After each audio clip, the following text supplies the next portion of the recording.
Ajang SEA Games Timnas Indonesia diperkuat langsung oleh 3 pemain naturalisasi. Namun sebelum lanjut, pastikan jari jemari Anda menekan tombol subscribe-nya dulu dan lonceng notifikasinya. Jika sudah, saya ucapkan banyak terima kasih. Ada 3 pemain naturalisasi yang membela Timnas Indonesia U23 di ajang SEA Games. Terbaru di multi-event olahraga Asia Tenggara ini ada Mark Klok yang akan membela skuad Garuda. Timnas Indonesia U23 menatap SEA Games 2021 di Vietnam dengan optimis. Anak asuh Sinteyong ini ditarget meraih medali emas karena punya skuad mumpuni. Banyak pemain yang merumput di Piala AFF 2020 lalu dipanggil oleh Sinteyong.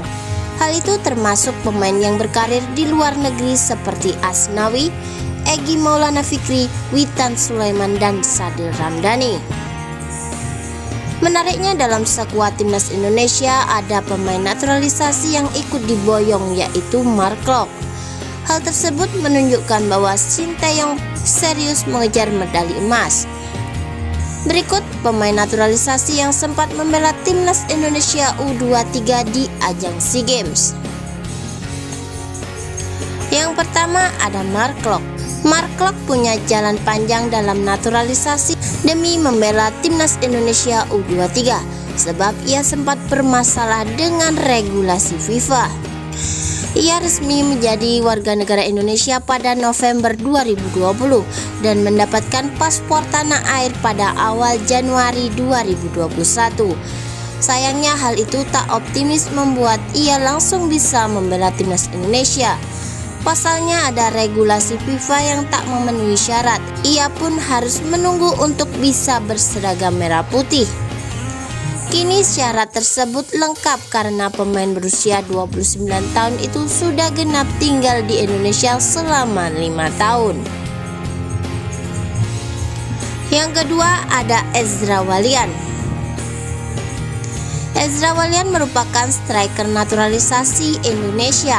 Saat awal naturalisasi, pemain jebolan Ajax Amsterdam ini langsung memperkuat Timnas Indonesia U23 pada SEA Games 2017.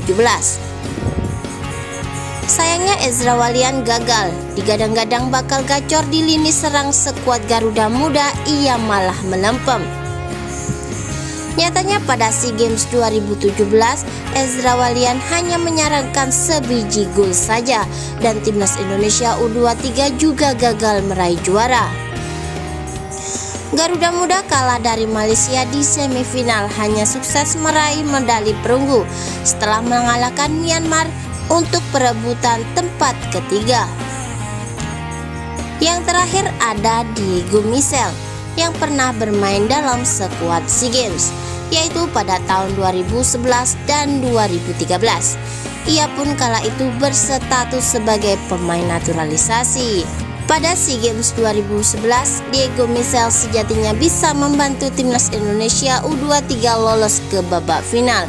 Sayangnya mereka harus takluk dari Malaysia di babak adu penalti.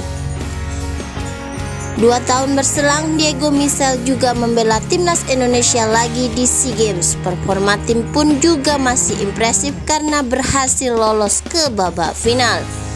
Lagi-lagi harapan medali emas kandas di tengah jalan. Indonesia ditaklukkan Thailand di babak final. Bagaimana menurut kalian? Terima kasih dan salam olahraga.